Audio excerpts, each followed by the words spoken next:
Good afternoon, everybody. Thank you so much. It's a lovely, beautiful Sunday again. And today I have a bigger panel. I'm so excited. I have Antia from Oh, Antia's Book Corner. I have Ikuamua. I have Shyla coming in a bit. Oh, it's lovely. It's awesome. I'm so excited. And there was something that really has trended on social media this whole week. People are still talking about it till today. And that is really what we are here to kind of digest and digress and dissect and bisect and see what lessons we can actually learn from this whole experience.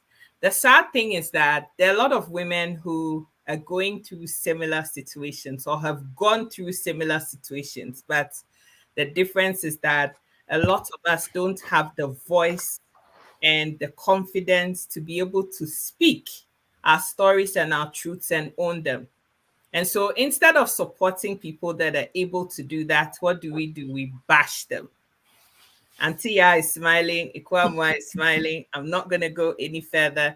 I just want to welcome you both to today's platform, today's show, today's discussion. Welcome, welcome, welcome, both of you. thank you. Thank you, Sika. Okay, so we've all seen a book. I am not Yvonne Nelson. I'm gonna come to you first, Antia. What do you think about the book, basically? I find it very riveting as it was described, and it takes courage for a person to stand up and make a decision that I am going to put my story in writing. Absolutely. And even when I got my copy, I hadn't read through the whole thing, the whole forward, and I had to come and make a post that when you read it, you get the intent of the book in the first few paragraphs. So I'm not sure what the brouhaha is all about. Yes. Mm-hmm. Ikuamu, I'll come to you next. You've read the book, at least a good proportion of it. What has been your impression of the book? Well, I'll really second Antilia's point. It takes someone, and she's a writer, I'm not. It takes someone who has courage, Mm. especially when we take into the context of the African culture, the African community. It takes Mhm. someone who has courage to be able to put out a book like this Mhm. and on top of it, really make it not friction, Mm. right? Mhm. And then one of the greatest highlights of the book for me, Yes. and I think I'm in chapter 8 right now as we Yeah. speak, Yes. is the fact that she really exposed the woes of our society. Mhm. All the Mhm. things that we have swept under the rag, right? Yes. Yes. Yeah. And I'm actually quite impressed on all the things that she touched on. I know people Mhm. have taken two items and they're running around like chicken heads with it, but this is someone who have really sat down and thought about what she wants to write, what Yes. how she really wants her life story to be told. She's Yes. not waiting for someone to tell her story. She's Yes. writing her own story Yes. because we know that history is only written by the heroes, right? Yes. She wants to be the hero of her own story, right? Correct. And Yeah. that's one of the things that really, really touched me because honestly, I would say that she's really shown that yes, our generation, we're really looking for change in Yes. every areas, whether in academics, in the professions that we choose to go in, or Yes. even in the things that really has plagued and silenced a lot of women. So Mhm. for me, those are the big highlights for me after reading the book. Okay. So I'm going to really go to the two things that have been highlighted here. So everybody seems to have forgotten about the whole story. It is very shocking. I'm actually disappointed and very saddened that because the people that were mentioned in the story, or one of the set of people that was mentioned in the story, happens to be somebody that is loved nationally and internationally as a musician, right? Everybody reveres him. I don't know, you love him, whatever. But to me, no matter how much you love somebody, it doesn't mean that they get it 100% correct all of the time. And it just seems to be the case that because it is inconvenient, the things that he's been associated with is inconvenient for those of us who love him so much to be hearing that, oh, so this music icon that I love so much, so he did this too. So because it's inconvenient, we don't want to talk about it. We don't want anybody. We actually want to just muzzle this young woman into silence because the truth and the story is inconvenient. Antia. Well, I think that it's marks of hypocrisy. And before I go ahead, I want to come back to a point that Sister Kua made about, the book touching all aspects of our society. And I just wanted to draw your attention that I read Gifty Auntie's book recently, and it's about Why Strong Women Cry, something like Yes. that. Yes. And when you read through that book, it also tells you a whole lot about what women go through in our community. It touches all aspects, just like how Yvonne's is. So I'm drawing attention to that. But in this case here, it's her story. A lot of people are doing the hush hush and they are, as I call it, the katasumwemwa. So there's too much cover up in our society. And Yeah. so what should she do? What should she have done? And people come and say things like, oh, she shouldn't have said that. She could have said it without naming names. But how authentic will the story be? Yeah. I just feel that for me, this is how I'll put it. It's a statement that I use all the time. I think that our community needs to expand their capacity to embrace the truth. I'll put it out there. We don't like the truth. It's her story. Her Yes. story. Yes. Ikuamwa, I come to you next. Well, I will really second what Auntie said because it's her story, right? And I think that going back, I really want to really dig in and get really muddy and dirty here. Okay. Good. Go ahead. Um, most let's talk, and I really want to talk about the pregnancy and her the decision Mhm. surrounding that pregnancy. Correct. And what most people don't know is that this is based on American statistics that most women who end up performing abortion, most of the time they end up regretting. Yes. And not only the regrets that comes with it, some of them live with the emotional trauma Yes. that goes on forever and ever. Mhm. For me, I am not so keen on the fact that she had to find herself in that situation for her to go under such procedure. But it's the circumstance that surrounds it, Yeah. right? Mhm. Because if you really look back to the time, at that time, she's already won Miss, she's already gone through the whole Miss Ghana pageant. She's done a couple of movies. She already bought her first car. So she's got some little money, right? Yes. That Yes. she could have really made the decision to decide to keep it. But if we read, she says that, she herself has had this situation with her mom where her mom had tried to get rid of her Yeah. and she now has to grow up fatherless. And Yeah. now she just thinks about that if she's supposed to bring a child into this world, the child also, she doesn't want that child to relive her own trauma. That's right. And as a result of that, that's one of the decisions that one of the reasons why she decided that she wasn't going to keep this child, Yes. which is fine, right? Because she doesn't want the trauma to continue. She Yes. wants to be where the trauma stops. Yes. And that's Yes. what most people who have gone through any form of abuse or rejection, that's how they most likely behave, right? Mhm. But the most interesting aspect of it is like and I'm calling on all the women who are saying that she shouldn't name names, all the men who are saying that she shouldn't name names, all the women who are hiding Mm, their own pain, masking it, mhm, double makeup in it, mhm, and pretending that what she went through is not painful. mhm. Imagine someone who has already attempted several times taking medication to try and get rid of this pregnancy Hmm, to no avail. mm, Okay. mm, And then after that, she decided with him, mhm, with him, mhm. that this time around she must go to a medical facility. Yeah. Okay. Yes. She goes, not as she goes, she went with him and somebody else. Yes.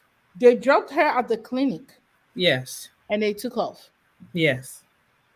How many, according to the UN, how many women Mhm, in sub Saharan Africa mhm, go and try to get these procedures, mhm. come back out alive?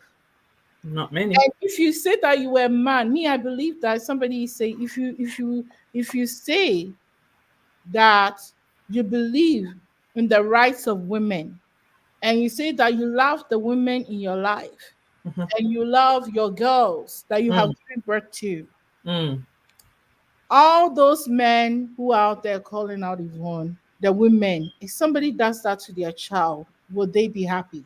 mm, They should all come out and tell us mm, they will be happy. They mm, said there.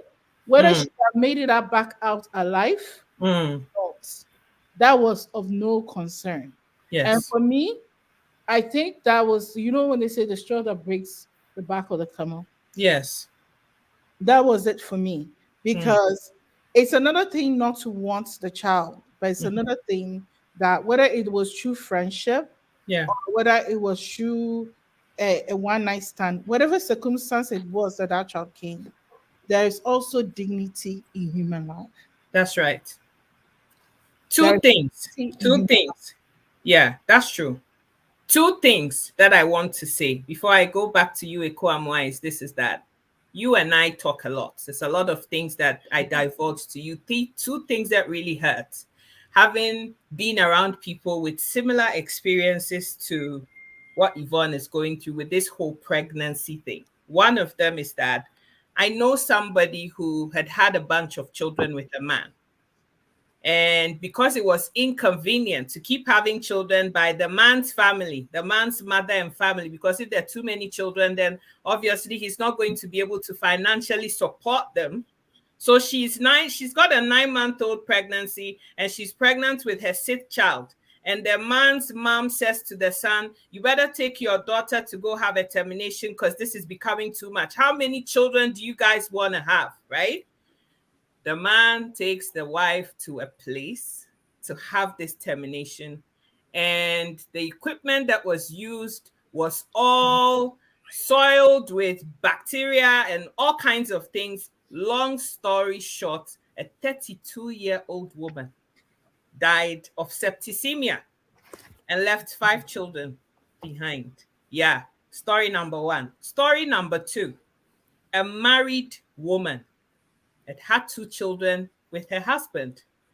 Husband is still sleeping. The last time I checked with wife, gets the wife pregnant and says, can't you control yourself? How did you allow yourself to get pregnant? Okay.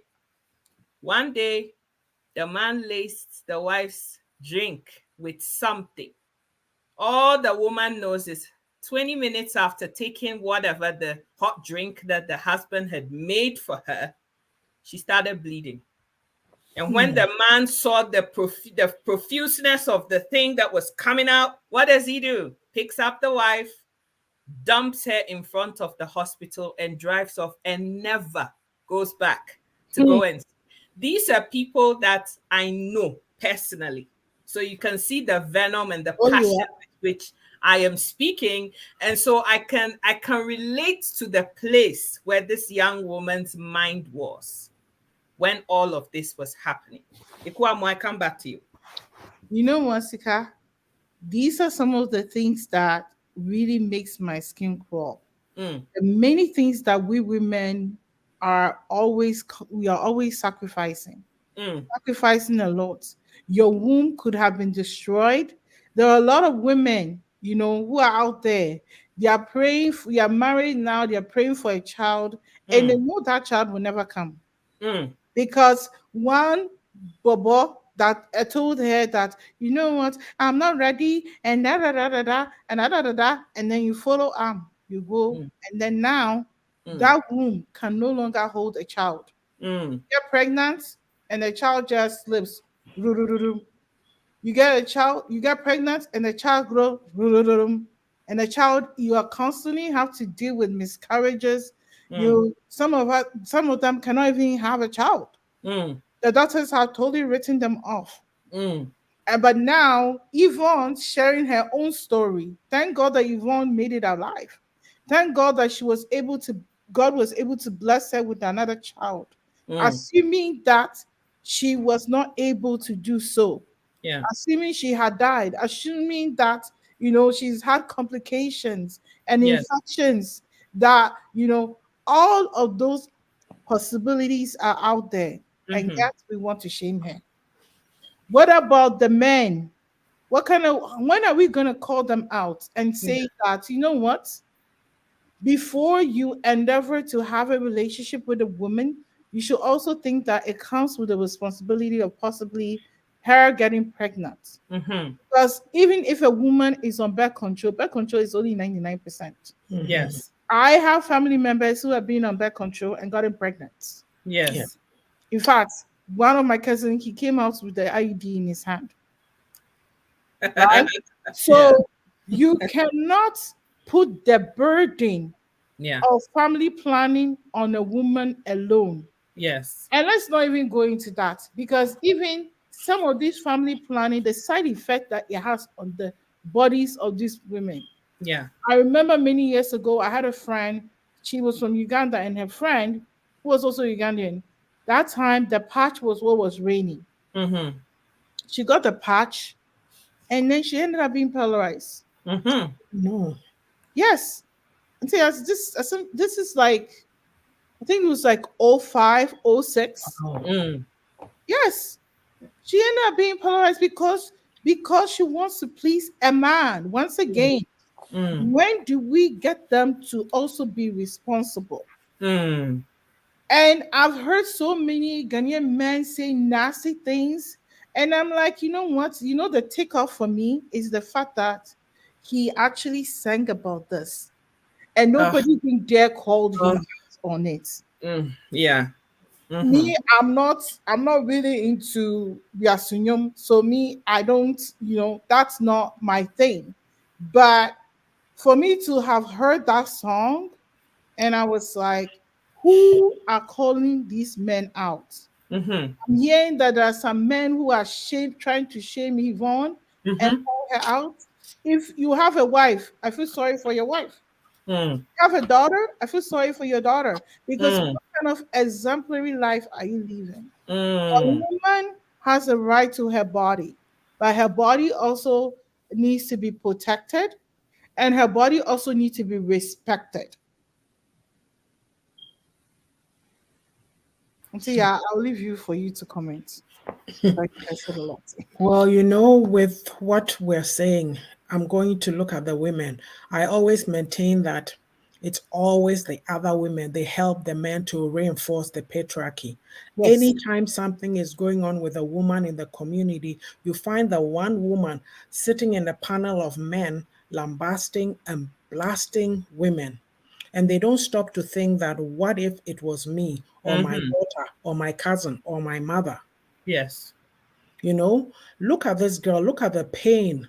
Look at the pain that she went through for your own mother to say that you are a mistake and she Yes. should have aborted you. But Mm. somebody has in the comments that she should honor her mother. Yes. The mother caused her pain. Who's going to call her out? Listen, I Mm. have a lady that I know in our community, and a while back, years ago, I think my daughter was doing her hair, so we were chatting. I was chatting with her. You know what she said?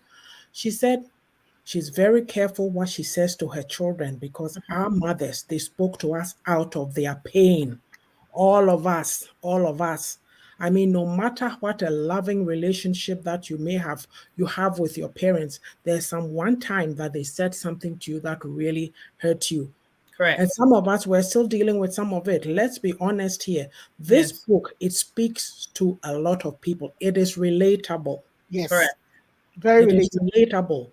I read a sentence that she wrote about, her mom is not one to answer in any straightforward Yes. way. Yes. I burst out laughing because my mom is like that all over the place. Don't come straight to the point. And what we are talking about, this book here is just to let us know that as a community, we need to do collective healing because we have a Yes. problem. A Yes. lot Yes. of us have not dealt with our pain and our trauma, and we True. are masking it with all kinds of things. That's A right. lot of times when you hear, um, who was I listening to yesterday? That when you go to a child in the classroom, they'll be asking, "Oh, what's wrong with you? Have you, have you, what do you call it? How are you feeling? Why are you angry?" Who Yeah. asked you that? Nobody asked us those questions. When you have an argument with your sibling, oh, it's okay. It's okay. It's your brother, it's your sister. Shh, keep quiet, keep quiet. And then you are walking around. I was walking around in my mid-20s, mid-30s, just angry. I don't know why. And then later, the greatest shock I had is my dad died when I was only 35. And for me, grandparents were dying in the 90s, in their 90s, 80s. And so for somebody to die at 62, I'm like, what? So when I came back, it was time, even before then, you hit a certain point, you come to some reawakening. So when I'd go to the library, I'd find books, basic books on self-discovery, the simple psychobabble, human behavior, this and that, just reading just to acquire some knowledge, just the whole human experience, human dynamic. And so for me, with what we are seeing now, is just telling me we were not taught these things. Nobody taught us to manage our emotions in our No. society. No. Emotions, we don't go there. Every time we ride roughshod over people's emotions, oh, is that it? Boom, and we leave it. And so we don't stop to think that we are human. We have feelings. Our emotions tell us a story. And if we don't deal with them, then there's a problem. For me, all these things we're talking about here is just katasumwemwaso, Yes. because anybody who decides to write their memoirs is going to be explosive. It My is. will, it's you can't help but ruffle some feathers. And do you realize, like, we can tell people how to be, okay, or how to feel. We can't prescribe for people how they should feel, okay? We can't. So it's okay to come and sit there and say, she should have done this, she should have done that. Wait till it happens to you. Uh-huh. Then you'll know. Yes. We are too big on that. I find that in our community. Let me use one of my favorite words. We muzzle people. That's right. Mm. You can't speak Too your much. truth. Muzzling, stifling. You can't speak your truth. Oh, you are too much. Oh, you are this. Oh, Obana Okasasa, a woman talking like that. Things like that. She has a story. It's going to heal somebody. Correct. Even some women too are saying, wow, bravo, she's courageous. And you see a lot of comments like, I have a story to tell. Maybe one day, hey, you know what? The intent is not to come and I don't think she sat down and said, I'm going to write a book to destroy somebody. If No. you are 37-year-old and you don't know your father, think about it. Painful. Think about it. So we can't Mm. sit here and say she shouldn't have done this to the mother. Why is the mother holding her? Tell her something to release so that she can be relieved of her pain. That's right. At the end of the day, all we need is love. I'm not saying her mom doesn't love her, but we show love in different ways, and That's right. sometimes it can be painful love or hurtful. So Yeah. with the things that she told her, like, look, a lot of women have gone to the grave with secrets, or families, right? So many secrets. And Mm-hmm. maybe if you had told the child, it would have made a difference in their outcomes. Mm. We have to think about that. We don't go where, in our society, we don't talk about mental health and No. how Ah, things affect Stop. people. oh, yeah. If you tell somebody, oh, I'm feeling low, I'm feeling down, I'm feeling depressed, they'll tell you, oh, you are crazy. Don't Mm. go there. We put on this facade like we are so tough. And Mm. then we laugh at the Abrofo people and say that, oh, as for them, everything feelings, feelings. You know what? I'll stop there. Whew. Yeah. You know what? You know, one of the things that I really want to really point out in terms of the Muslim, right? Yeah. When we talk about, we have people maybe who are listening who have kids in the diaspora, and one of the biggest issue some of the kids that are born in diaspora are facing Yeah. with their African parents is this nkatasumu amaso. Yes. And I interact with a lot of young people, a lot, Mhm. right? And one of the things that you get to see, or one of the things that most people do not know, is that you are a mother, you are a father. You said, "Oh, I brought my. You're born in Canada. You're born in UK. You're born in the United States. Why don't you want to go to school? Why are you at home? Why are you complaining? Why don't you want to go to school?" This in Katasu Muamasu is one of the reasons some of these kids do not want to go to school, Mm. because they are experiencing some of these traumas, Mm-hmm. right? And Mm. I really want to really dig into it because Yvonne talked about her schooling experience. The boy who always had nice clothes, nice shoes. Some of us in the diaspora, we don't even care about our kids' clothes that they wear to Mm. school. We don't Mm. even care about the lunch that they take to school. We don't even care about, the field trips, showing up for their event. They're going for track and Mm. field, they're playing basketball. You're not showing up for it. These are all part of the trauma, Mm. because when they go to the school, they're going to see their friends whose parents are there cheering them on, Correct. right? You're not there. And that's why I said I really like the book, because she touches on a lot of things, some of the ills in our society, right? You're not there for your child. You don't When was the last time you even sat there and read your child's report card to see Mm. how they're doing at school? When was the Mm. last time did you ask them, do they need extra help? Right? These are some of the things. Yes, her mom tried her best. And I don't think that Yvonne, in any shape or form, wanted to watch her family's learning in public or wanted to embarrass her mom. Mm-mm. I think that she is writing her story. And Yes. I honestly feel like if we are to give a lot of people the opportunity to write their story, we're going Mm. to even see worse stories than Yvonne's own, Correct. right? Is because healing cannot come unless we share our pain. That's right. And for her, I think this is how she's choosing to heal. And if you really go into therapy with these Oyibo people, they'll tell you whatever you're feeling, what you do, write it down. Mm-hmm. Right? If you go to Yes. therapy, they'll tell Yes. you whatever you Correct. feeling, Yeah. whatever you forgot to share with me, what you do, you write it down. So for those of you who do not know that these are also a form of therapy, Mm-hmm. please stop shaming her, stop being negative, because this is also her form of therapy. It's a way for her to also educate the young generation that is coming up, so that they will also know how they're going to deal with rejection, right? And most mothers too, they don't know when you reject your child, sometimes right from pregnancy, when you reject them, that child will feel rejected from the womb Mm. all the way, That's right. right? So rejection is something that really destroys a person's destiny. Mm.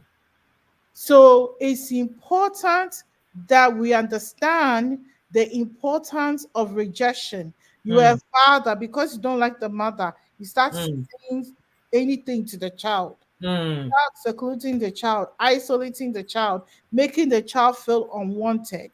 That's right. We need to talk about it. It's rejection.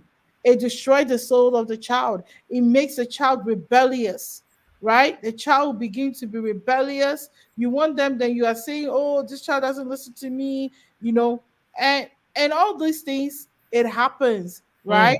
Mm. And Yes. as I'm talking about rejection, I remember one part of the book where she said that whenever she does something bad, her older brother was designated man of the house. That mom will allow the older brother to be the one to discipline her. Mm-hmm. And the older brother will be the one to beat her. Mm. Honestly, Mm. honestly. Mm. Allowing your son to do that. When he gets married, how is he going to treat his wife? Mm. Mm. Let's Ah, be honest here. yeah. But this is things that are happening, Mm. right? Mm-hmm. And honestly, I always say people who are hurtful people who have been Yes. hurt also Yes. hurt other people. That's right. You're so right. I mean, we could go on this book for weeks. Like it just feels like we have to have a whole series about this book. Honestly, like we can't deal with everything in one session. So maybe we're going to continue doing this for a couple weeks so that we can touch on everything. But for me, one of the things that really struck me just thinking about the whole pregnancy situation and with sharing these two stories that I did earlier on, one of the big things that a lot of people don't seem to understand is that it must take an awful lot for somebody to get pregnant and decide that I can't keep this pregnancy. This is a whole human being growing inside somebody. So for somebody to be in that position, to think that, you know, this has to be the way to go about things, it takes a lot for somebody to come to that place. That's the first thing. Secondly, what about the shame? What about the guilt that she must have felt having gone through with this whole experience and having to go through it by herself? Two people do something, but when it comes down to it, only one person has to bear the brunt of it. And there's two people that I have seen that I have loved so much. One of them, I know the name. The other person, well, I just saw it in a video and the person's name didn't pop up. John Dumelo is one of the few men that I have seen on YouTube, and maybe it's because they're good friends. This guy stood up and said he applauded her for being able to tell her story, how her story happened. Who lived the story? She did. Why do we think that we have the right to dictate to other people how they can tell the stories? I don't understand that. And Amajo is here now, so good time to let her also tell us how she feels about the whole book as we continue here. Amajo, you're welcome. The floor is yours. Thank you, thank you. Hello, everybody. Hi. I'm the late comer today, but I'm normally not. Hi, Mom. I miss you. Hi. My take on this book, yeah. I am actually, I am hurt. I've said all that I have to say about it on my TikTok.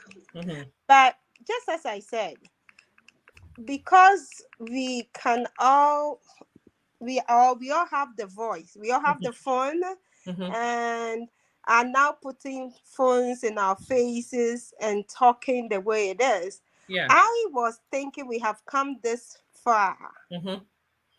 that it's okay for us to just say it and say it as it is. No. But to my surprise, it's like Auntie I have been sitting here hammering about owning it up. Own it up. Don't be apologetic. Own it up. But to my surprise, are we still as we are? Yep. Auntie has mentioned Katasu Mwemwasu. Am I correct? Yes, for 3 years now. I've been hearing that word. Auntie, I have started saying this Katasu Mwemwasu since COVID time that I joined her doing her book review. So I was thinking we have made a lot of progress to the point whereby if people are telling their stories, we will accept it. Only for me to know that nada. In fact, I'm hurt in a certain way because for you to tell me how I should tell what happened to me. To the point whereby somebody must also have to come and say what you said will damage your brand. I'm like, what are they even? The There was once I said, I said, you said, yes, start to sign line. Who you ma? Yeah, so maybe because everyone TikTok, TikTok, Facebook, whatsoever, and then Obia, okay, to say what is happening to her, and I feel like we are in a process. To me, I thought that we are heading somewhere. No. But it took just one person for me to know that. I said, yeah. So we have done nothing. That's right. Because sister, we all have a story to tell. Correct. But just as I'm saying, which best way we know how. So if you tell your story by not mentioning names, that is you. You see, that is you thinking that, yes, I want to say it. I will be okay, or I will be moderate or gentle about it. Yes. But somebody, we know each other any breaky. We just say that we are kind of trying your cosa. So we say it without watching back. If I should take my time, I remember not too long ago, if you watch on YouTube, there is something TV. Is it SUTV guy be? And then I'm contacting Crawford to tell their story. Come on YouTube. Let me interview you. Tell me how you came to abroad and not. It's on YouTube. Mm-hmm. I don't know if any of you have come across it. By those, no. Is that Kwame G? No, it's something TV, else, okay. and people are calling to tell their story about how they made it to either Europe, US, Canada, and what happened to them, and people are really telling their stories. So I was there, and I got contacted on my TikTok, and she was here. I want to invite you to my show for you to tell me your story. I was, I should come to your show and tell my story for free. Of course, I have to prepare it and put it in a book. So you will go and buy it for me to make money. He started laughing and then he left. Not too long ago, he sent me a message again. Are you sure you still do not want to come to my show? I said no. I'm yet to see if he will come again. So you see, people are even now questioning people that they should feel free and tell their story. Yes. So I do not see why I should be attacked or how my story is being told, and people have to tell me why did I mention names, knowing very well it's not like the people whose name I mentioned are dead. They are alive, and they can even question them if what I'm saying is true. But then again, they chose to attack me. It shows that we are on this page and we are not learning yet. Our mind is not there yet. If you ask me on my opinion, I'm so a little disappointed. But then, hey, I will say, no, we still have a long way to go. You've been on this show morning, afternoon, evening, Sika educate, telling stories, giving examples, and educating people what to do. Antia has been here since. You should open up, and if you still think, if one person is actually, like I said, we have how many girls? We are yet to see how many girls that will stand as Yvonne Nelson to come up again. There is so much of a book writers that have read her book, and all they could say that how they applauded her and say how they can even embrace themselves to pour out their own story like that. Yes. Meaning some of them those writers have not been able to come up to even own it up as she did. So my question back is, are we just envious to applaud? Is it so hard for us to do? If I can tackle it from another angle, are we finding it so hard to say you have done well? Is that why we have to attack? Because I don't understand it. I'm not getting it. But with that question you've asked, though, it's a very important question. How many of us grew up in homes where we were applauded when we did good things? Was it not always the case that when you do a good thing, everybody is quiet, but just put one foot wrong? They'll rain down with you everything. Ton of break. Thank you. Yeah. Thank you. That is so true. You know what? One of the things that when we talk about making progress on how women should share their story, Correct. one of the things is that there are so many women, or I call them gatekeepers. Mm-hmm. Okay, Mm-hmm. they're the gatekeepers because they want to continually hold on to the things that has not make us Helped women us. Yes. progress, Correct. right? And Yes. we should always think about it. When women were fighting for their right to vote, Mm. not all women joined them, Correct. right? Yes. So it's important that the progress that Yvonne has made is Yes. something I'm hoping that, other young women are looking at it about things that are happening to them, right? The emotional trauma that they are going through, the rejection that they are facing, that is really hindering them, you know, Mm. their failures. And Mm. it's even so funny how she says her story, Mm. right? There's a little, politics aspect of it, how she also used her platform to drive social change. Mm. And that's one of the things I really love about her book, right? Yes. I know, as I said, people are really going off with many things, right? But it's important that we are, we want to still continue to have this conversation, Correct. because this is the conversation that will bring healing. Because Correct. you cannot have rest. That's the reason why, a lot of people say, oh, we want to see progress happen in Africa, but we cannot see progress in our countries if Mm. we continually shame women. And Yes. that's what we're doing. Yes. Continually shame women for Yes. coming out and trying to be extraordinary, Mm. right?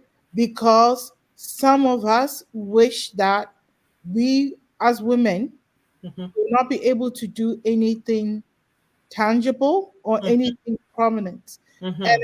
especially the Black woman. It's not Yes. only women, the Yes. Black woman, right? Yes. The Black woman, we always want to muzzle us, Yes. right? And Mm-hmm. as a result of that, what most of them don't know is that by doing that, we are continually undermining our own seeds, our sons and our daughters.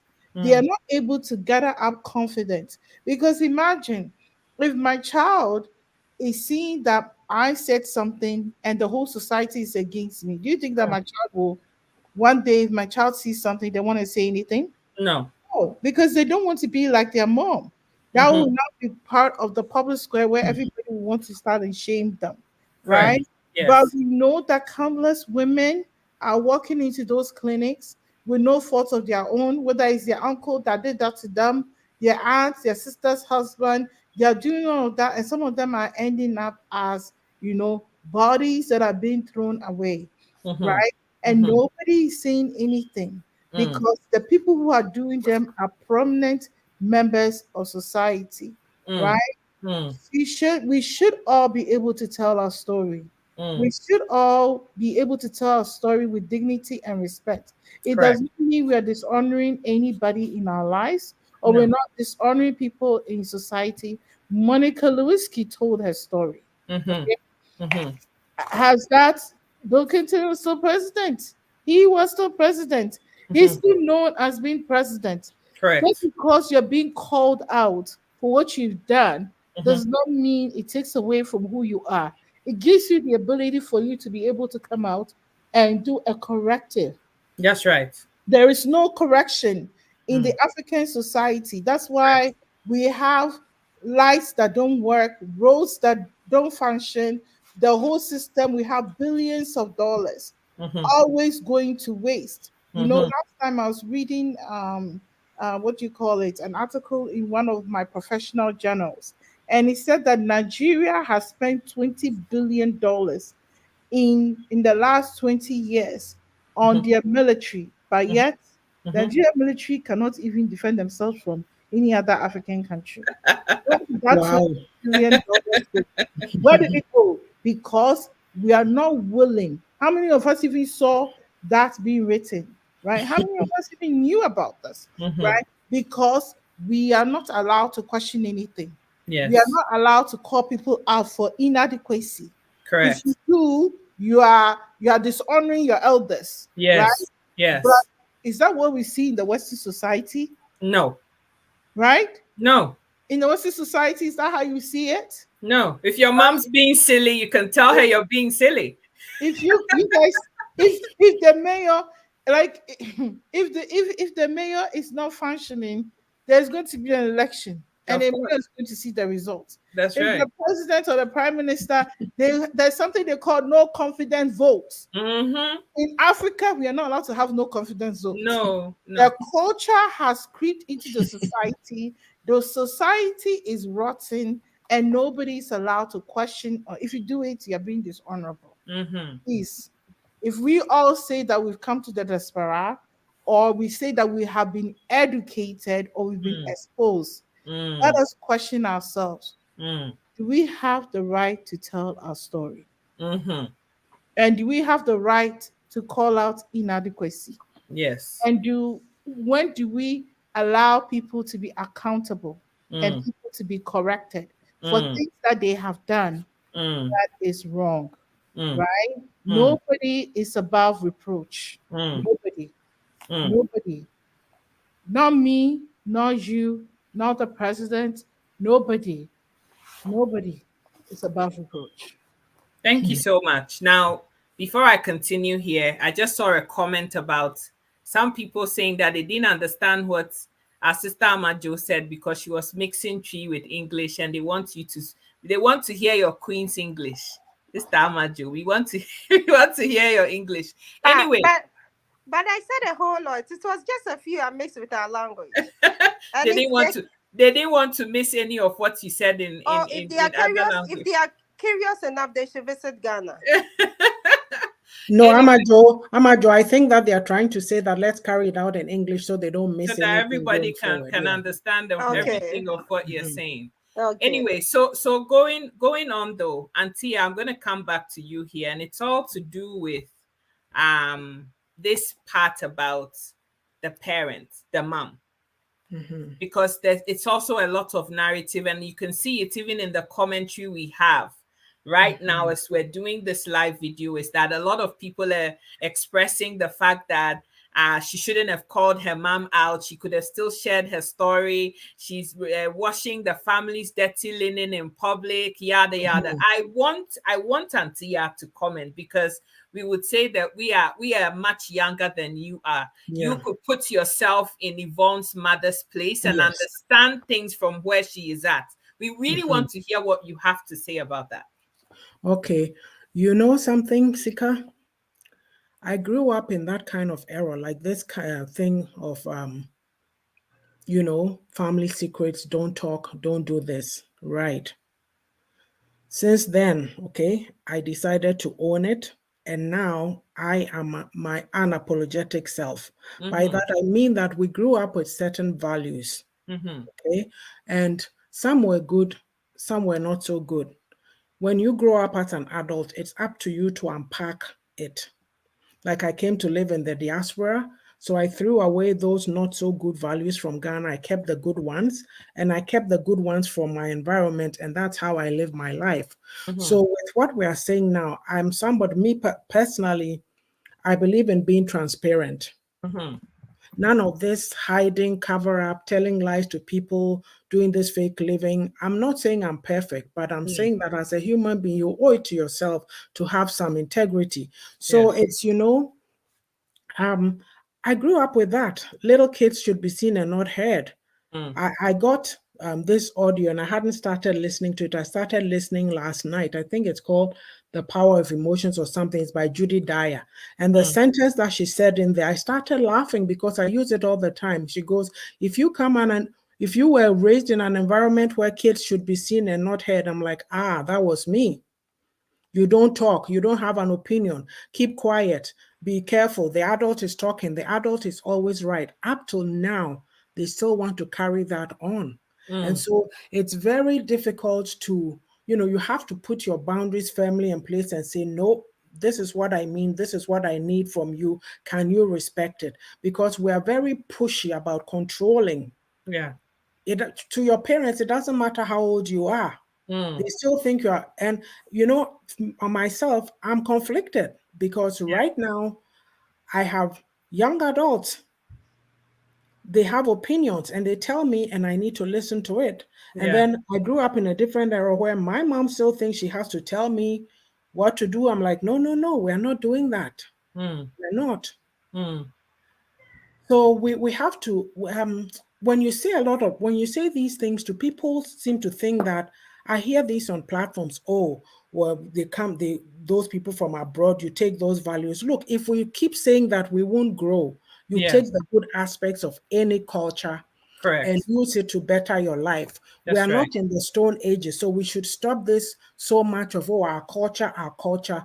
Culture is good, but basic dignity, basic respect of human beings.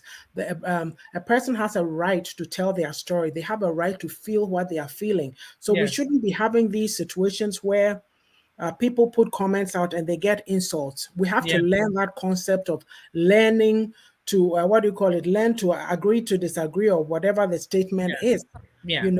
So I'm not sure, like, there's too many secrets, there's too many skeletons in the cupboard, and we're not told things, or you can't talk about this. There's certain things that have happened in, say, families, and they won't tell you, but you can end up hearing it from another source, and you go, oh wow. Okay, like my parents, my mom's, they are so secret, this and that. And yet there was another auntie who was visiting, and she happened to tell me a story. I'm like, oh, okay, now I know. I didn't go running around with it, but what is the point of being so secretive? We're here to grow and learn, develop and become. And so for me to tell a child that you don't want them, you would have aborted them, even getting their own brother to beat them, stuff like that. You are creating enmity between them. When she sees that boy, all she'll have in her mind is some hatred. Yes. So I don't know if I'm answering your question, but I find that I'm because of what I went through, the way I grew up, I told myself I'm just going to live my life differently. So sometimes people see me and think, oh, you're this woman. I'm like, no, you know what? I've been there, done that. I've been shut up for so long. I've been shut up for so long. So I need to speak. Look, with what we are saying here, okay? People are dying and going to the grave and not telling their stories, not living what they are supposed to live. And your soul, it does something to your soul. That's you right. owe it to yourself to free yourself. Okay. It's like, okay, my mom comes from a different generation. So if I have to tell her truth, it doesn't mean that I'm airing or washing dirty linen outside. It's how I feel. That's right. Respect is there, but I'm also a human being. You can't live for me. Maybe you are treating me a certain way. I don't like it. I have to tell you. That's right. What is wrong with that? We take on, to me, I think we take too much ownership of people's lives, community living, collective mindset. I beg to differ. We're individuals having, okay, we come from Ghana. The four of us sitting here, collective experiences, we're Ghanaians, but we are four separate individuals with different stories, and it has to be acknowledged. Okay, my sister Ekuamu, I'm gonna come to you next. I'm gonna go to Amajo after that. These, it's some of these comments that are up here is what I want us to talk about, because what our brother Tyrone is talking about, he's not the only one. We have all seen it out there on social media. A lot of people are saying the same things that our brother is saying here. Oh, she's the mother. How could you do this to your mom? How could you embarrass your mom like this? What was the mom also thinking when she was also? So is it okay for a mom to tell a child that you were the wrong one, you're the mistake? I wish I had aborted you and not the other one. I wish I hadn't. Is it right for a parent to say that? And when you say that, do you realize that the very foundations of your child is what you're ruining? Certain statements that people say, especially people we trust, our mothers, our fathers, people we hold in such high esteem, when they say those things to us, it could just be one sentence that was said to you once, and it stays with you for a lifetime. Why? It's yours, Ekuamwa. Sika, I want to go. You said this, now that's actually triggered something else. He said in the book that later on her mom remarried to another gentleman. Mhm. And when she went to go live in that house, there were so many other things that was going on as well.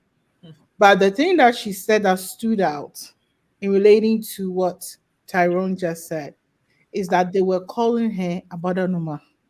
Abanoma. Abanoma. Okay.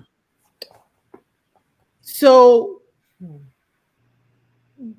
that in itself, so those of us who and maybe Auntie Yamaitri has gone down the grave a little bit, but I'm guessing it means someone who has no father or somebody. What does that mean? It means Stepchild. Abanoma. Like the man, yeah. Like some stepchild, right? So imagine her mom has brought her to a matrimonial home, and this new husband's family has Mhm. labeled this child, and they call her, hey, Stepchild. Braha, come Mhm. here, Mhm. do that, right? How do we expect her to feel, Yeah. right? Mhm. How do we expect her to feel for those who your mother is supposed to protect you, right? And if you go anywhere with your parents, they are your first form of defense, Mm. right? They are your first form of defense. So if the person that's supposed to be your first form of defense is not defending you, Yes. what cause do you have to defend Mm. yourself? Mm. So that's my first answer back to Tyrone. Okay. And my second one is a story that I was shared by one of our pastors. And he was not something like in a Miss Blended family as well, Mhm. because he's French, and sometimes they can be very, very exciting and Yes. Yes. explosive, That's right? right. Yes. So because of the kind of rejection and the chaos around him, he became very, very rebellious. Mhm. And the Yes. things that was spoken to him by his parents also, really wounded his soul. So I Correct. want us to tell Tyrone, Yvonne's soul was wounded. yes. A Still is. girl who had a wounded soul, Correct. right? And Mhm. even later on, when you read on, she even like, if your soul is wounded, it's because the person that's supposed to protect you did not protect you. Yeah. Correct. So now you build your own levels of protection, and you Mhm. feel like it is you against the whole world, Correct. right? And Yes. sometimes, unless some people can heal if God touched them, Correct. right? And Mhm. God heals them. Some Yes. people too, they might not. In this case of my pastor, he shared, he was like, I was going to jail back and forth and coming back, right? As a young man. That's all he was doing, going back and forth, right? You see children, they are rebellious, they are, your parents have brought you abroad. What is making them end up on the street? These Mm. are some of the things that happens. Mm. So until he was able to, somebody minister to him and he decided to really give his life to God. That was when, and after that's when he realized that all the things they were saying to him, all of them was what is causing him to Mm. live such a life Yeah. that got him in trouble. Yeah. Parents, we are not, and I think that anybody reading that book, if they're taking it as a lesson, they will Mm. learn many, many, many great lessons. It's not Yeah. about honoring your mother or father situation. It's about us learning Mm. and how we can be better people and how Mm. we as individuals are able to find a place of healing. And Mm. remember, if there is no healing, there cannot be restoration. No. There can never be restoration without healing. That's Some of us, the reason why we are in the desperate, we are doing so many things and we are not seeing fruitfulness coming out of it, is because we have not dealt with the wounds. That's a Those bit yes. old down. wounds. deep, deep down things, the things they said to us, the people who have hurt us, all of those things, they are important. And I believe that this Yvonne is reminding all of us that we need to come to a place of healing. Correct.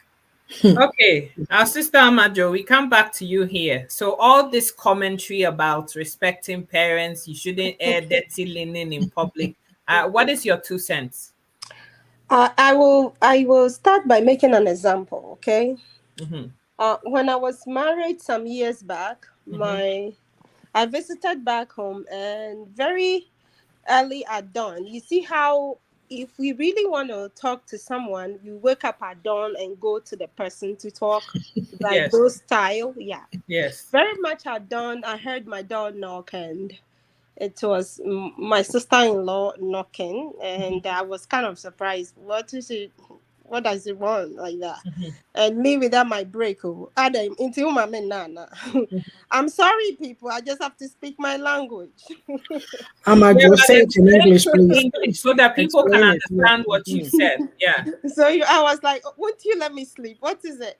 And Yeah. so I just want to talk. I know you be the only person to listen. So I was okay. You get in, and as she was sitting there, I hope you are making me bread this morning because you can't waste my sleep. And she laughed a little, and she was, I really, really want to talk. I said, okay, I'm all ears. Keep talking. Start it. Then I was quiet. She said a whole lot. Mm-hmm. She said a whole lot, and she shed tears. And this was about her mother. Her mother, who happened to be my mother-in-law. Mm-hmm. Then, because I'm not married to him anymore. And after listening to all that she said, all that I said was, what is stopping you from not going to talk to your mother? Mm. And then it's like she's questioning, how am I going to start it? You are old. And you are not a kid anymore that if you face your mother and tell her as you are feeling, she will be beating you or kicking you out of her house or something like the way it was before. Mm. You are on your own now. You are a mother. Very soon you even have your own grandchildren. So what is stopping you from you not questioning your mother if you are this hurt? Mm. Your only solution is you sitting your mother down and spilling it out as it is to her. It's up to her to own it up and apologize to you or to say something. But all that I know is your healing will be coming out from there. Because the story she was telling me was like 20 years ago, because she mentioned her daughter on her story, and that daughter was 23 years while she was telling me that story. Okay, so that pain is still fresh in her heart, and she's lying to herself, my home pie and all that. Look, sorry, I have nothing against your prayers, but until you open up and say it as it is, you will continue to cry. It's not going to go away. So please open up, sit your mother down, tell her exactly how you're feeling, pour it out, and even more, as you told me now. That's your healing. If she's able to say sorry or not, you talk to her. So that she can also keep, I know maybe she will not say, okay, sorry or anything, but you said it. So she will know how you are also feeling.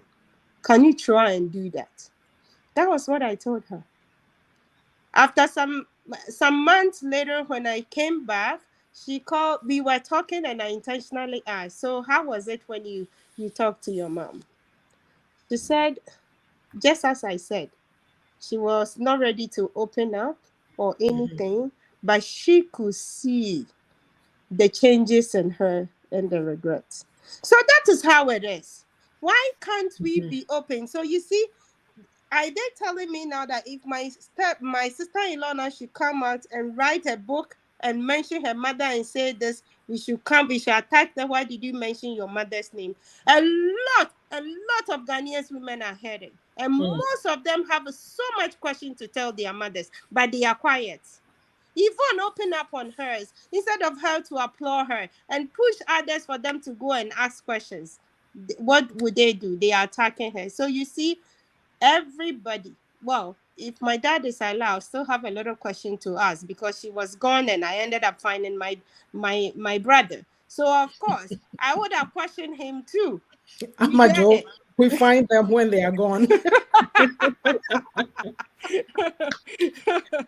So you see, we all have questions to ask, and I don't think there is any reason if you there should be a reason why we shouldn't ask, and ask is the way we want to ask it, or write it the way we want to write it.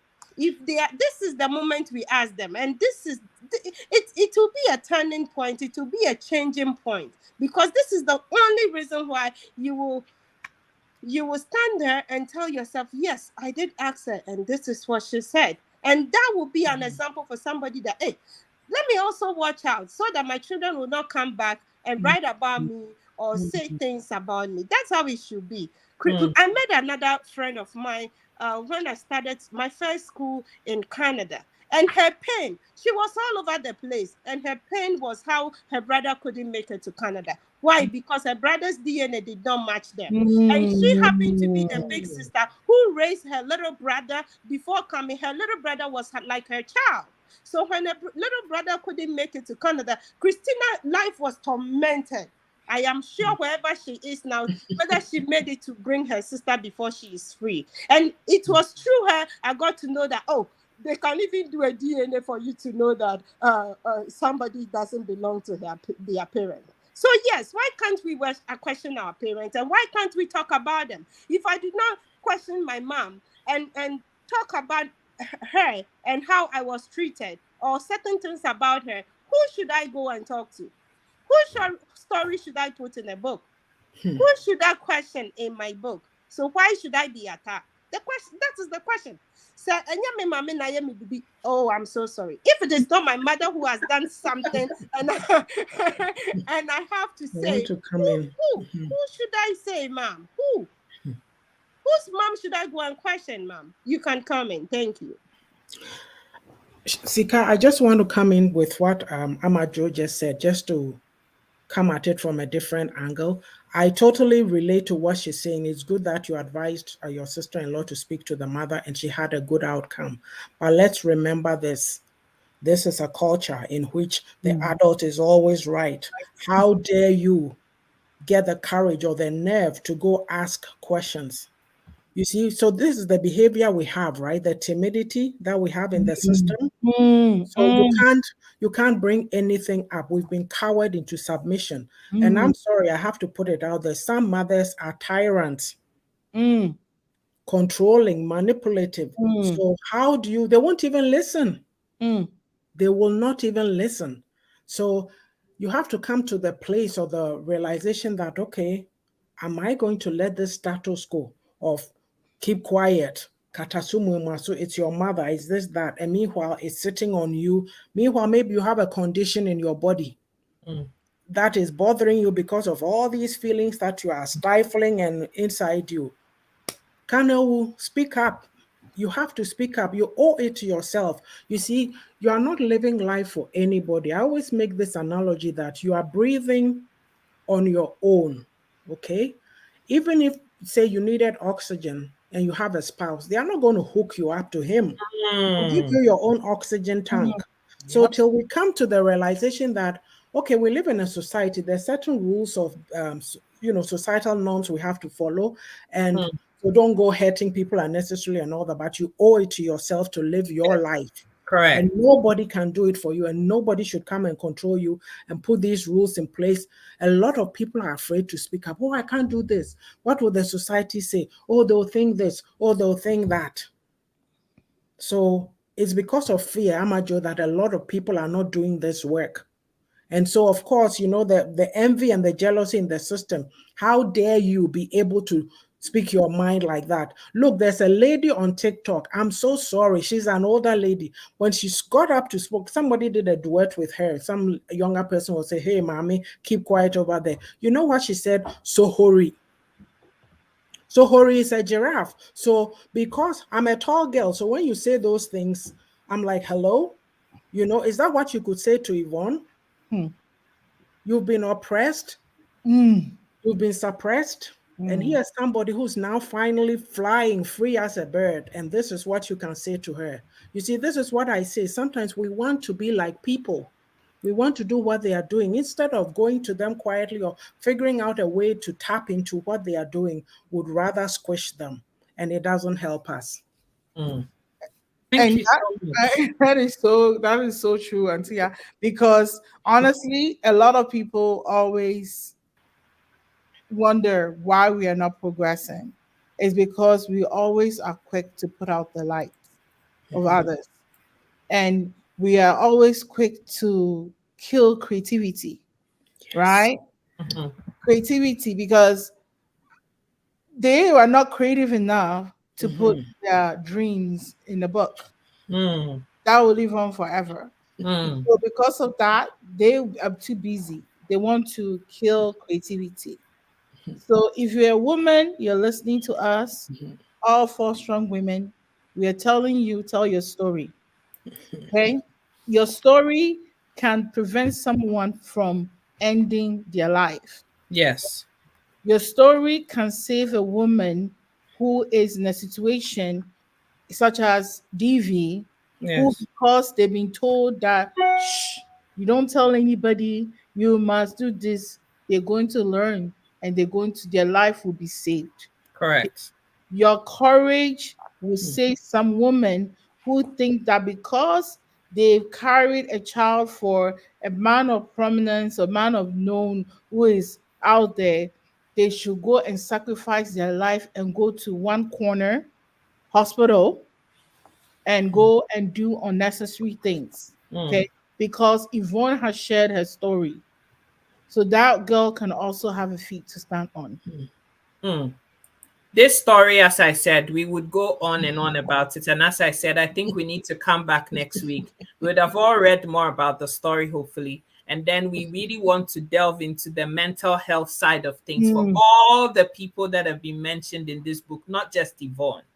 But the title of today's piece here is all about having a voice and having the power to own that voice and be able to speak it. So, in that regard, and all the things that we have shared so far, and I'll come to you, Antia, first. What is it that you think has to change in order for women, because it's a woman's story, men are able to say whatever they want, do whatever they want, however they want it. Nobody questions that. But as soon as it's a woman that has the cojones to speak up and own it, hey, you're too much. You talk too much. Why can't you be quiet? Nobody is going to marry you. You're not a marriage material because you have a voice and you're willing to speak your truth. I am one of four girls. Everybody says, I feel so sorry for your dad having to live with four daughters and a wife on top of that. Well, sorry, but he's got the confidence to live with his four daughters with their big voices and their big mouths because he made us who we are. We're all allowed to express ourselves, whether it was palatable or not. And they had to listen. That's how I feel. What do you want me to do? I can hurt emotionally. Dad, you hurt me. I'm going to tell you. You can say yes, no, whatever, but you hurt me emotionally, and I have to tell you that. And so, because of that, a lot of people will say things like, oh, because you're the way you are, that's why you are never going to find anybody who's going to love you for who you are and is going to marry you or is going to do whatever. You need to speak your truth and you need to own your truth. The other thing that I saw as well, which I want us all to touch on as we end today's piece and come back to talk about mental health in the next segment next week, is that I saw a woman on social media who was looking into Yvonne's book. And one of the things that she said that struck me is that no man is ever going to meet a young woman and say to her, you know what? I just want to sleep with you and leave you. I don't love you. Every man comes with the sweetest voice, the sweetest everything, even if they don't mean it, just to have access to you. And when they've had that access to you and they're done, then they're done. So it is so sad that some of the things and the narratives that people are going on is that Yvonne has a high body count. I don't know whether you understand what that means. It's like she's gone through so many guys and this and that and the other. Like this whole story, when somebody is living and speaking up about their story, these are the only things that people have got to say, like 2 or 3 things, which don't even make up the beginning nor the middle nor the end portion of the story. But these are the things that people have chosen to hone in on. And as I said, because it's not convenient for her to say what she has to say and name names, we want to shut her up into silence. Antia. Yes, Sika, I'm one of 5 girls, so my dad had to live with 6 women, okay? we came out all right and we speak. So, you know what?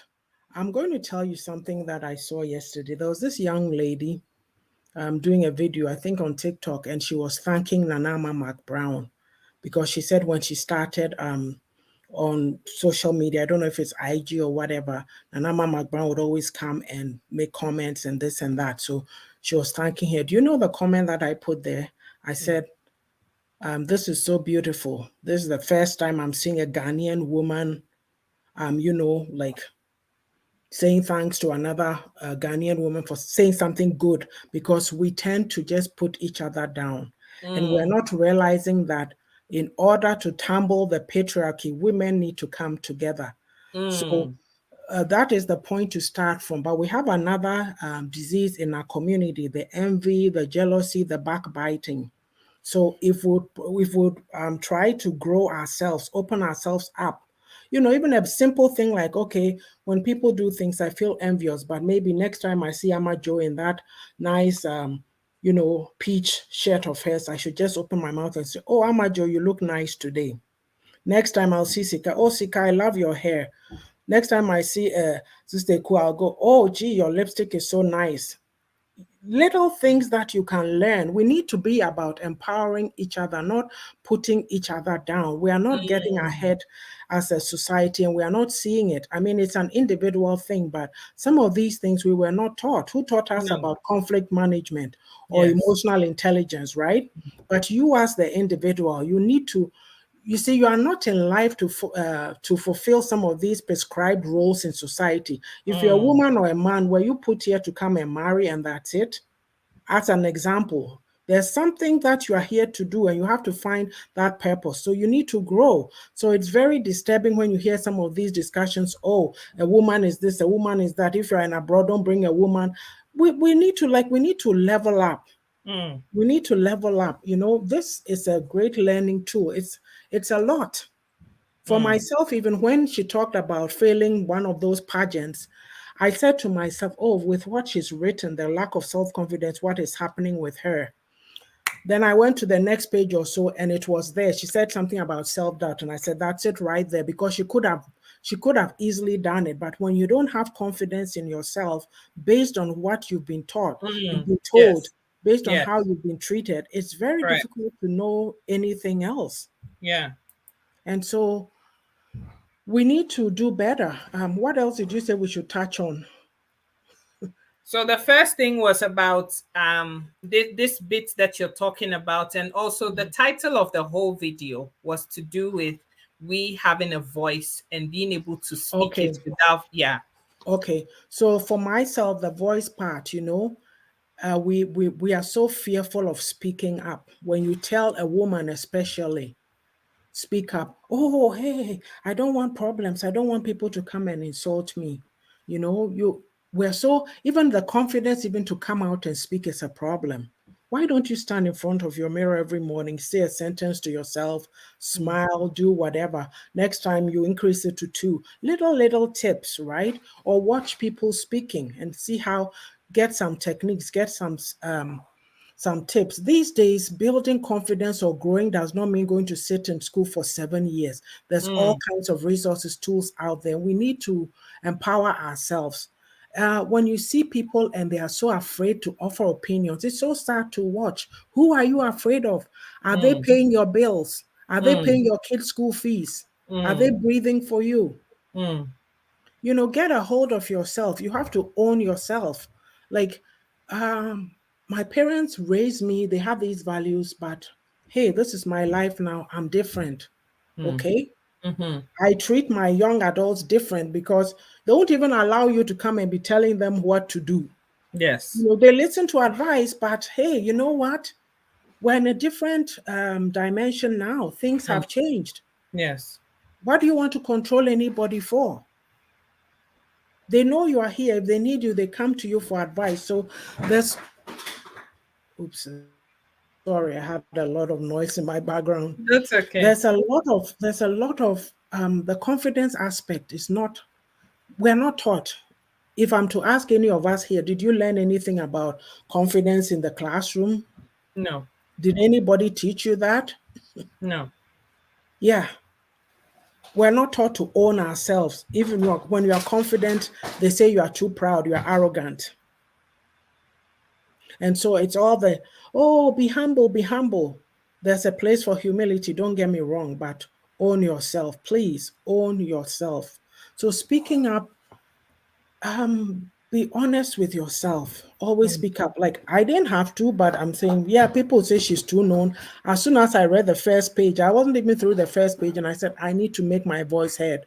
And that's my page. I've been in places where I was shut up, and these were church places. You can't speak, you can't do this. Whatever is in you is too much for people to handle, and you're going to sit there and be a prisoner for life. No. Get out.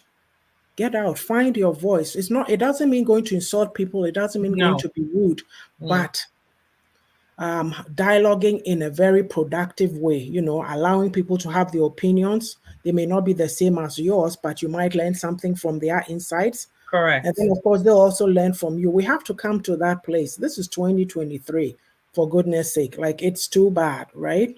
Yes. Anyway. The floor is yours. Well, Scott, I'm going to conclude. I just want to read a paragraph from the book. Okay. On page 94. Okay.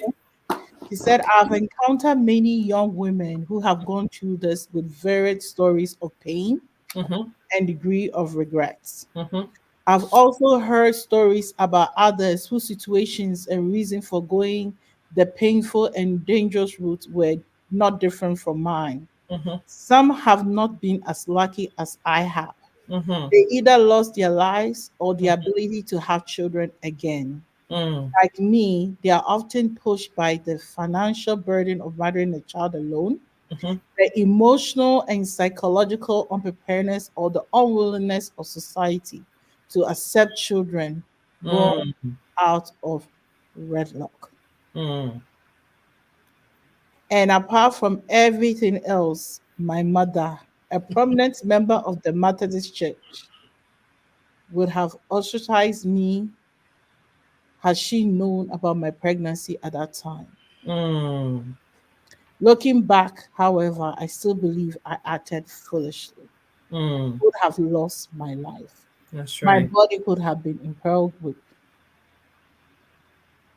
Is this not from a place of pain? Of course. Right? So going back, in our society, when we want to speak up, there are people who are willing to silence you. That's right. Even when you are in the most lower. And I love the fact that she brought the church into it as well. You see, that's when I say this book. I remember telling someone that I need her to buy the book and read it. It will really help her, right? So the church is also part of it, right? Culture, church, society, the role all of these things play into shaping who we are. When it comes to the one Antia said about, the self-confident aspect, how we are not taught that in the classroom in Ghana. In Canada, I know with my young ones, once you're in kindergarten, every week they'll tell you that you have to bring something to school for show and tell. What is a show and tell? They have to bring something that they love and come and tell the whole class about it. What are you doing to a child? You're building the child's self-confidence right there and then. Because you know what? They know that that child one day will have to stand in front of their peers, hundreds of people, thousands of people to do presentation, to demonstrate their knowledge or the innovation that they have done. When we see Apple, every time Apple launches a new product, the CEO of Apple does a big presentation on the product. If we are not allowed to speak up, if we are not allowed to express ourselves, Hmm. where does the innovation come from? Hmm. So I'm pretty big on that, right? Yes. Yes. Where does the innovation come from? Our children, and it's going to be hard for them to be innovative. It's going to be hard to see the changes that we want to see. There are things that we envy of other nations if we don't build a country or a community that enables individuals to be able to express their ideas and continue in dialogue. Because if you're not able to have that dialogue, if you're not able to, as a mother or a father, pass on knowledge to your child, how can that child have that knowledge to stand on, to build on, to become greater than you? Hmm. So the ability for Yvonne to speak up is something that we all have to emulate. Whether you think of it as a good or bad thing, she still did the best that she could. And we should all learn something from it and Hmm. not try and dim her light. Hmm. And that is really all that I have to say. Amajo, floor is yours. Yeah, thank you, sis. You know, when it comes to telling a story or owning up to yourself, it's either you've been there and somebody pushes you in a way whereby you feel like, no, I wouldn't be allowed to push anymore. So you go like, no, you fight yourself back like that. I remember growing up, because of my complexion, I was actually hiding at the library instead of going to school, until one of the teachers reported me to teacher that she's not been in school for a whole week.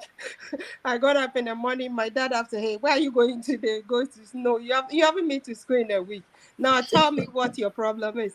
Oh, they've been laughing at me, Obroni Koko, why, and a whole lot, and I don't want that. So that's why I'm not going to school. My dad was, you know what? I gave birth to you. I'm not light skinned, but you are. So meaning that's how God created you. So you have to accept it. You can't dump. He made an example that I would not dig a hole, put you in there, and bring you back, and you'll be black. You are still gonna be as you are. So if they talk about your skin, tell them that this is who you are. So you go to school, you face them in their faces and tell them that that is what you are. And because of that, you will not feel bad about it. And it worked like magic. When I got back to school, anytime anybody called me any name, I would know this is who I am and you can't talk about it. And for some reason, it kind of entered me in a way. When it comes to self-confidence, I don't know. I think I just chop it and throw it out. I am a member of the fourth Black community group. And during Black History Month, because I work at the school in a way, I'll go to the classroom and be reading to the children, telling them story about history and all that. So I think by so doing, somebody just said, oh, they will be having a community something, the mayors will be there. So you should be there and also participate by telling a story. So I was there, and then as usual, I have to make up a story. So my own story, but I was okay. The title of my story will be Coming to Canada. So I did made up my story the way I know how, and I said it the way I know how. And by the end of the mayor was taking me the video, and I think she kind of forgotten, and she put it on her page, and the video was all over the place. And in this town, I'm like the little celebrity right here and there and all that. And when somebody was just asking me the way you were just so letting the story flow, it's like, and I remember all that I could say was, it's my story. So Mhm. I wasn't holding back. I'm saying it Yes. it is. Yes. If it should have been somebody's story I was telling, I would have said Yeah, it been different. in a different way, and it wouldn't have flowed like that. So it's we owning it up to who we are, and not holding back, and accepting who we are. But until we get there, I don't know how it's going to be. But let's just stop pulling people down, but giving them that voice for them to accept Yeah. who they are, so Mhm. that that thing that is in them can Mhm. come out. It, Mm. it's the only way. But we are people that are refusing to push people ahead and bring the best out of them rather than to tarnish them, and that is what we are. That's where we are losing the point. Just as our sister said, if you are a baby, if you are in kindergarten and they ask you to bring a show and tell, we make sure you tell it as it is. Do you love it? And if you love it, what do you love about it? It's all about we want to know what to say and how you should say it. We are Mm. not saying you should pick up somebody's toy and talk about it. So it's Your about point. time we start it. And if you start it, we will find a way forward. And if somebody is bold enough to come out and say it as it is, let's see it as a sign of a beginning of something. I am sure a little young girls will start up writing their book or telling up their story, and all turns to Yvonne. Mm. I really, really hope that this is the beginning of change. Yes. Sometimes when we're trying to be optimistic about the future, I actually like our generation, but also the generation that are a bit younger, like those in their 20s right now that are Mhm. graduating, the children that we're having these days, those people are completely different than Mhm. what we are. And I really hope that we are raising children that are going to go forth with the same things that we are talking about today. And sometimes when I look at my nieces and nephews, I look at Ekuamua's children, I look at the kids, like anything from 18 downwards, even 20s downwards, they're nothing like us. Like children that were born from the year 2000 and Generation counting, Alpha. they They're are Generation Alpha. yeah, they are nothing like us. They say it as it is. If you don't like it, well, sorry, but they've said it.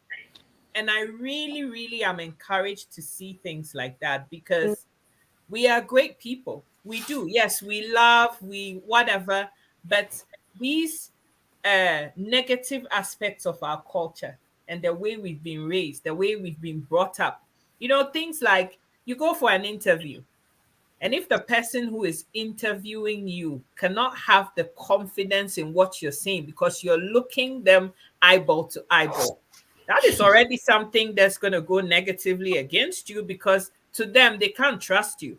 What is it that you're hiding that you can't look me in the eye and Mhm. speak directly to me? Right? But we've been raised to say you can't look into a grown-up's eye eyeball to eyeball. When the grown-up is talking to you, you have to lower your head, you have to look away. How like Obsequious. disorganized and disorientated is that? But that's how a lot of us have been raised. You can't talk to when your grandma is talking to you, you have to put your hands behind your back as if you're some kind of a prisoner or a slave. That is the respect. I mean, what is that? Now you're talking to me, I'm listening with my ears. I'm not listening with my hands going behind. Like there's certain things that we've been raised with that doesn't even make any sense. It doesn't. And you are the child, you have to be quiet. Even when you know that an adult is blatantly lying, you're being told to be quiet. Well, that's why we have a lot of things happening, to girls and boys, Mm. molestation, so many things happening. They can't talk because they've been told not to talk. Rape happening, can't talk, right? And I saw a story trending on social media. I'll share it with you, Ekwamwa, because it was something I wanted us to talk about. A 9-year-old girl, 9. And the story going around is that she has been impregnated by a 9-year-old boy. Yeah. And I'm asking myself the question, is this really true? Or is it that there's an Yeah, of adult course. There's man who is behind the whole thing, but the young girl is not allowed to name names and call the actual person who is perpetrating this and making it about this young boy? Well, that's trauma for the young boy. Goodness me. I mean, both It of is, them but, had but the thing is, this is what this that spirit of silencing people in order code of to silence. Yeah. shame and degrade, in the name of shame and disgrace. Yeah. In the name of shame and disgrace, we are covering up things that is destroying people. People are losing their lives as a result of covering up things. You know, You, Yvonne you know, lost her life. there's something I haven't really noticed until recently. About, I would say a month or 3 weeks ago, I was in Vegas with my three friends, and we were actually talking about rape cases. Mhm. And to my surprise, one of them was, "Do you know I was also raped?" And I was so shocked because Yep. it's something she hasn't talked about. So I was, No. "Oh my God, how come you?" Then she said, "Look at how you are fuming.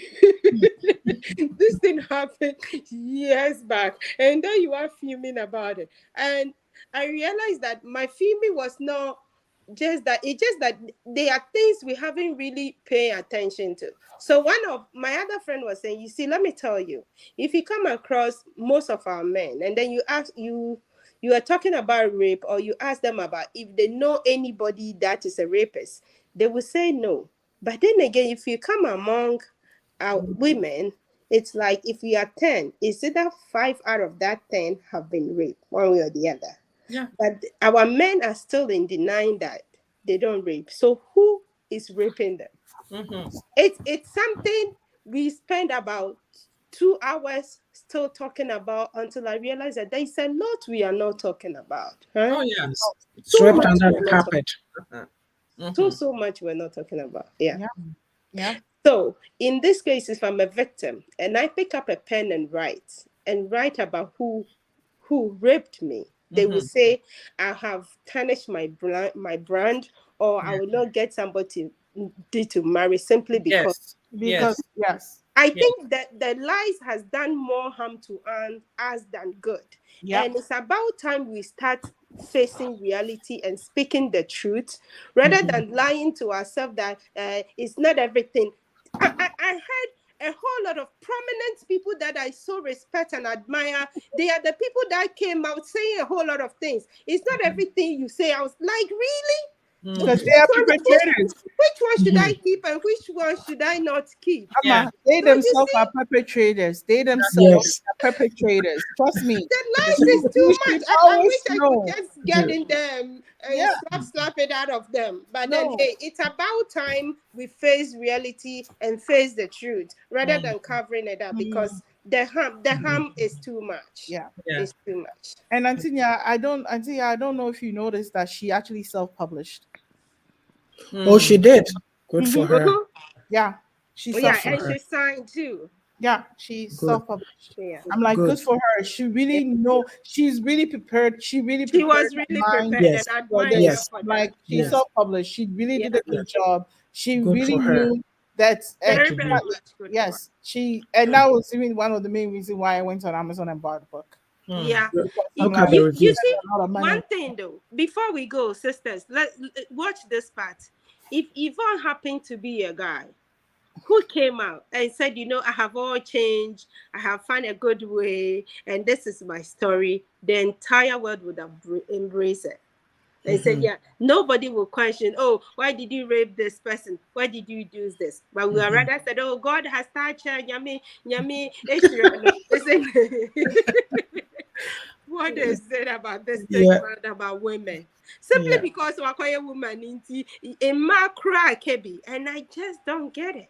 Mm. Yeah. Yeah, because some of them are, I told you, they are perpetrators. Yeah. Yeah.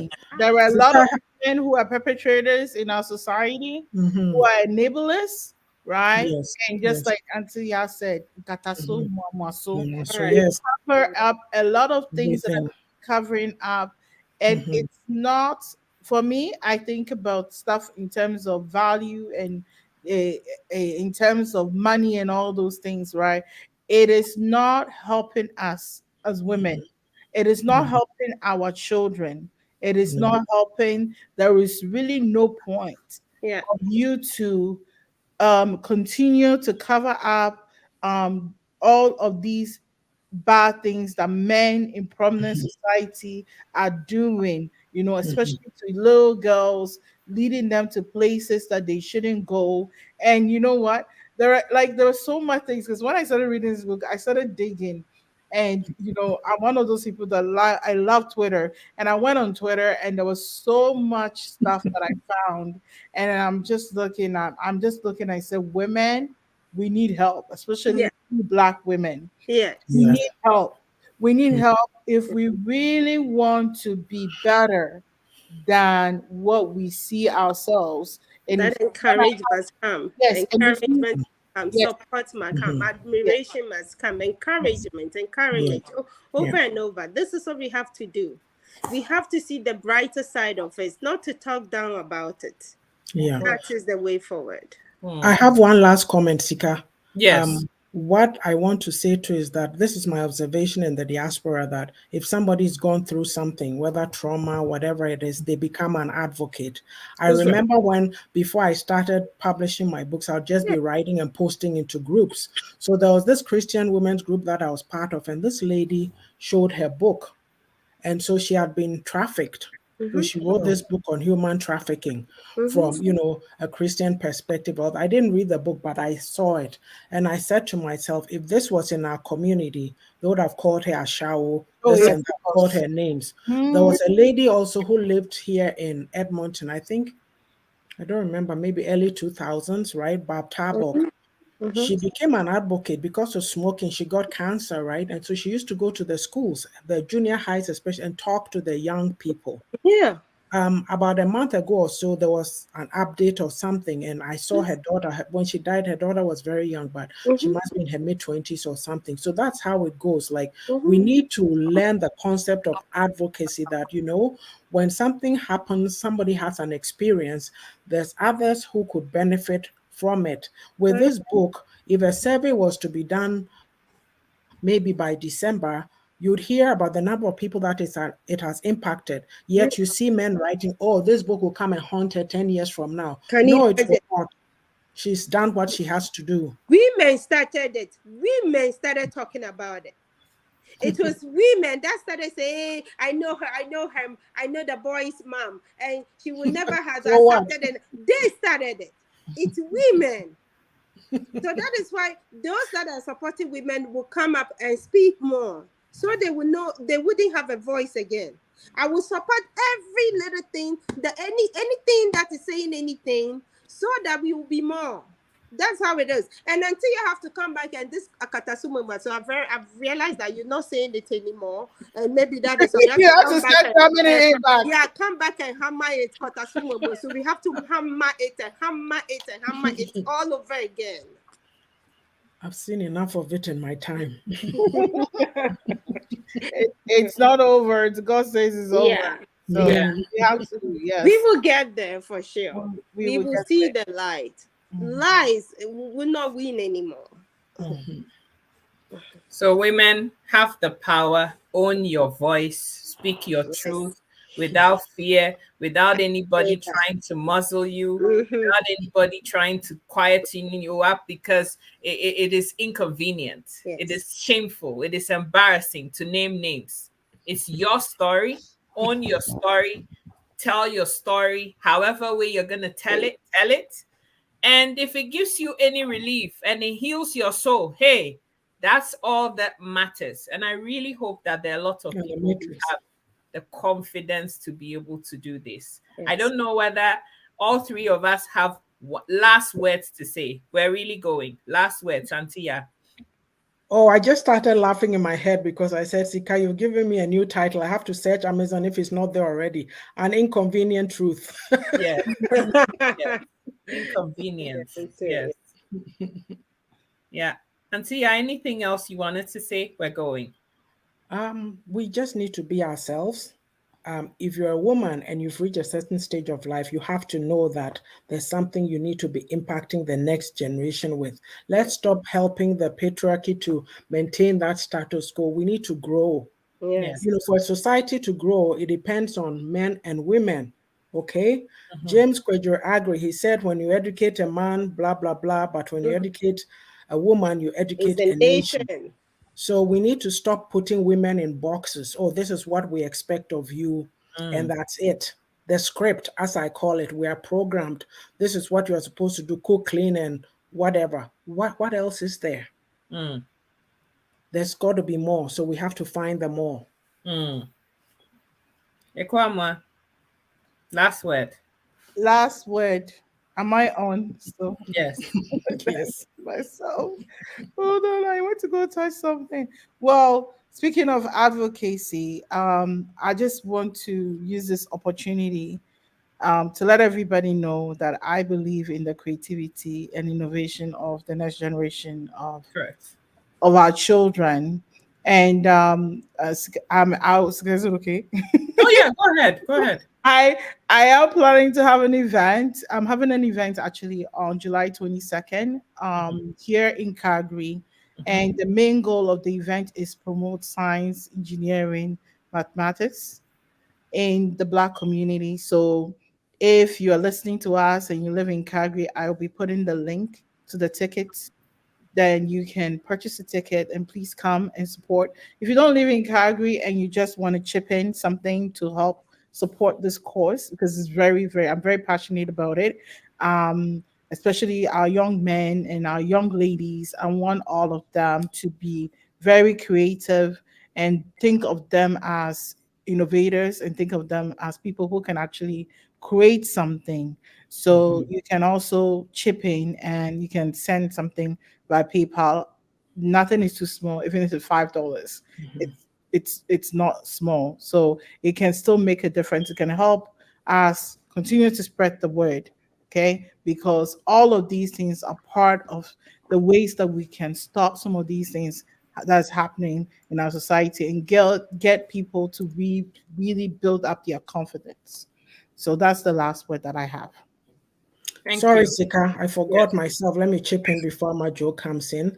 With all that we are talking about, so finding yourself, owning your stuff, please check out my books on Amazon. Own It. It's a guide to taking accountability and responsibility for your own life journey. And then the fifth one that just came out 2 weeks ago is my Unapologetic Self, a guide to being real and living life on my own terms. Yes. Just get those books and it will bless you. I mean, we are learning. You may know some things already, but you may get different insights, and we have to grow as people. Thank you. Absolute. Amajo, floor is yours. The way forward. Welcome anybody's story and don't talk it down. Support it with your whole and heartedly. Thank you. Thank you. Thank you so much, Thank ladies, you, for Sika. coming. As I said, we need to continue this conversation. There's so much in the book. The first thing was about this whole muzzling and owning your voice, having a voice and owning it and all of that. The second thing is now delving into the mental health side of things, our mental and emotional well-being. This is a conversation that we're going to have next week. Still delving into I Am Not Yvonne Nelson, using that as the basis and the theme for discussing all of these things because there's so many broken women. That's the truth. Yes. I'm Yes. broken. I'm going to own up to it with my 2 hands and 10 fingers. I'm broken.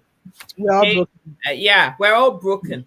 And some of us have a big mouth to own that we're broken and do something about it. A lot of other people would rather put makeup on their faces and pretend it's all fine until it's not fine. And one day you have this big explosion and nobody understands why. So if you're there and you know that there are things that have happened to you that are not right, you, instead of bashing this woman, this is the time for you to face up to your truth and own it. Confront the people that you need to confront with confidence. What are they going to do to you? There's some people who are 50 years old who were raped by their dads. They can't the word dad enough to Trigger them. trigger them. You need to face up to your truth. Own it. 50 years of misery. Are you going to spend the next 20, 30, 40 years living in that fear? Yvonne has owned up to it, and I applaud her so much. And I know the beautiful panel I have here applaud her too. How many of us are actually gonna, you know, kick this whole pretentious living to one side and speak the truth for once? You know it's the truth. Why are you lying and putting off these, impressions on social media just for people to see? I actually don't support it. When you know in your heart of hearts that you wish that you had the confidence to do what Yvonne has done. Why? It's time. It's time for the narrative to change. Like, things have got to change, and the buck stops with us. We are the ones that are going to, be the ones that pioneer this whole change and enable it to happen. We need to be advocates and not bashing and bombarding people with all the, negativity that is embedded inside of us. It's what we're trying to get rid of at the end of the day. So thank you so much, Antia, for your time. Thank you for Ekuamua.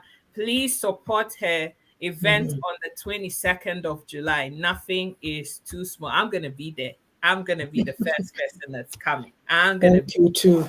Yes. And please. Next time we are doing it in Edmonton. I keep getting people.